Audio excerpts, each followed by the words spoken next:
Assalamualaikum warahmatullahi wabarakatuh. Kami mahasiswa dari Pendidikan Biologi Fakultas Keguruan dan Ilmu Pendidikan Universitas Jember. Izinkan kami untuk memperkenalkan diri.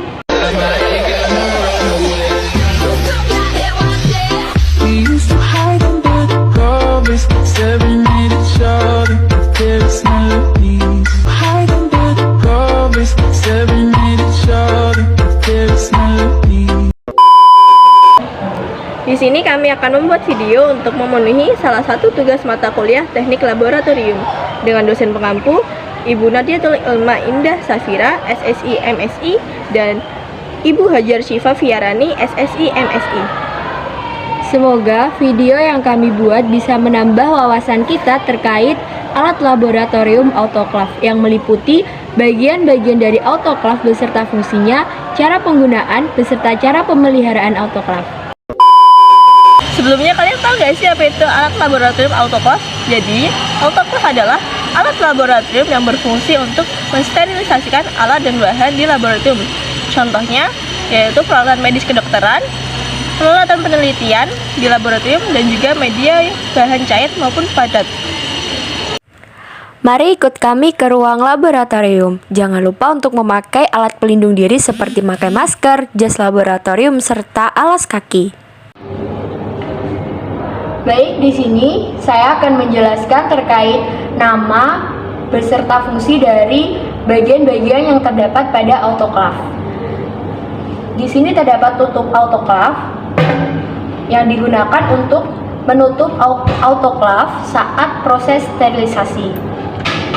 Nah, di sini merupakan katup pengamanan yang digunakan untuk menahan dan mengunci penutup autoklaf saat proses sterilisasi. Ini merupakan pengatur tekanan, di mana pengatur tekanan ini digunakan untuk mengetahui tekanan yang berada di dalam autoklaf. Ini merupakan katup uap, di mana katup uap ini berfungsi sebagai tempat keluarnya uap air. Dan ini merupakan skrup pengamanan, di mana skrup pengamanan ini memiliki fungsi untuk menjaga besaran dan tekanan uap yang ada di dalam autoklaf. Lalu terdapat keran air yang digunakan untuk mengeluarkan air di dalam autoklaf setelah kita selesai menggunakan autoklaf. Lalu terdapat dua tombol. Tombol yang pertama yaitu kita nyalakan saat autoklaf sebelum panas. Lalu setelah autoklaf panas, kita memencet tombol timer untuk menentukan waktu yang diinginkan. Waktu yang diinginkan bisa di sebelah sini. Kita mengaturnya mulai dari 0 sampai 60 menit. Juga terdapat tim kontrol yang sebagai untuk mengatur waktu.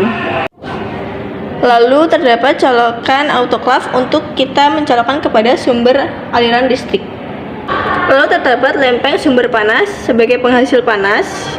Lalu terdapat angsa sebagai batas air yang digunakan di dalam autoklaf. Ini terdapat saringan yang digunakan untuk menumpu inner container. Ini diletakkan di atas angsa.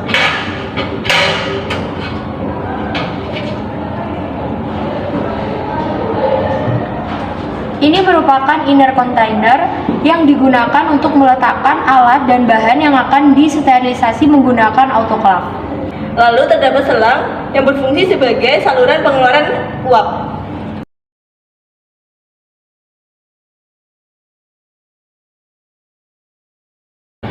Lalu kami akan menjelaskan cara penggunaan alat autoklaf. Pertama-tama kita mengisi air di dalam autoklaf sampai menutupi lempeng sumber panas dan tidak melebihi batas angsa. Lalu kita memasang saringan ke dalam autoklaf, kita letakkan di atas angsa. Setelah itu, kita meletakkan inner container pada autoklaf.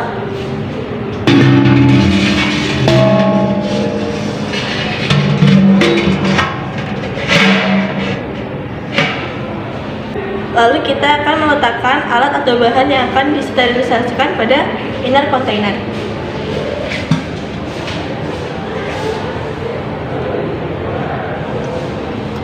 Setelah itu, kita menutup autoklaf menggunakan penutup. Sebelumnya, selang yang terdapat pada penutup autoklaf kita taruh di dalam inner container yang ada bagian lubangnya. Kita masukkan. Itu sebagai saluran pembuangan uap. Setelah itu, kita mengunci autoclave dengan skru pengamanan. Kita harus menutupnya bersilangan secara bersamaan. Kita kunci sampai serat.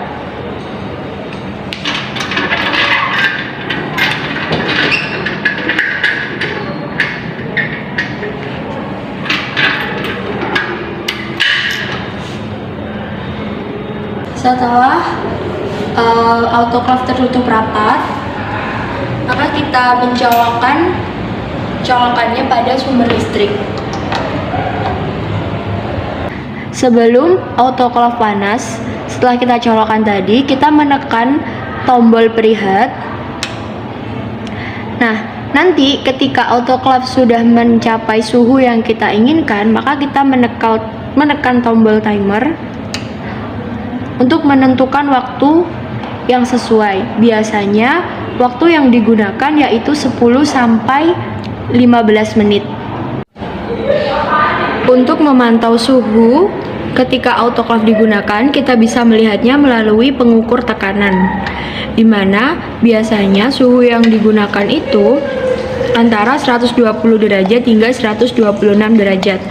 Apabila suhunya sudah mencapai 126 hingga 138, maka ada kemungkinan autoclave bisa meledak. Nah, apabila tadi suhu atau tekanan yang berada dalam autoclave itu sudah melebihi dari 126 derajat, maka kita bisa mengurangi tekanan yang ada di dalamnya dengan cara membuka bagian dari katup uap. Lalu, jika sudah mencapai waktu 15 menit, maka proses sterilisasi sudah berakhir. Lalu kita dapat menekan tombol off untuk mematikan autoclave. Lalu kita dapat melepas colokan pada autoclave pada sumber aliran listrik. Setelah proses sterilisasi berakhir, kita tunggu pengatur tekanan kembali ke angka 0. Jika sudah kembali ke angka 0, kita bisa membuka penutup autoclave dan mengeluarkan alat dan bahan yang telah disterilisasi. Lalu kita membuka penutup autoclave secara menyilang untuk mengeluarkan alat dan bahan yang telah disterilisasikan. Lalu setelah selesai digunakan, kita dapat mengeluarkan air yang di dalam autoclave lewat keran pengeluaran. Nah, di sini saya akan menjelaskan tentang cara pemeliharaan dari autoclave. Nah, untuk autoclave itu, yang pertama cara pemeliharaannya adalah ketika kita menggunakan autoclave, pastikan kita menggunakan bagian-bagian pada autoclave itu sesuai dengan fungsi dan juga kegunaannya. Yang kedua, yaitu pastikan ketika kita menggunakan autoclave, listrik yang mengalir pada autoclave itu stabil ya. Yang ketiga, penggunaan air. Nah, air yang digunakan dalam sterilisasi dalam autoclave itu sebenarnya kalian bisa menggunakan air apapun. Tetapi untuk lebih baiknya kita bisa menggunakan air aqueduct. Kenapa? Karena aqueduct itu bisa mencegah terjadinya korosi pada bagian dalam autoclave. Yang keempat yaitu membuang air ketika setelah menggunakan autoclave untuk sterilisasi. Jadi jangan biarkan air yang ada di dalam autoclave itu lama-lama ya. Setelah menggunakan, alangkah lebih baiknya langsung dibuang. Sekian video penjelasan tentang alat laboratorium autoclave yang meliputi bagian-bagian serta fungsinya, Cara penggunaan beserta cara pemeliharaannya. Thank you for watching. Sekian, terima kasih. Wassalamualaikum warahmatullahi wabarakatuh. Bye-bye.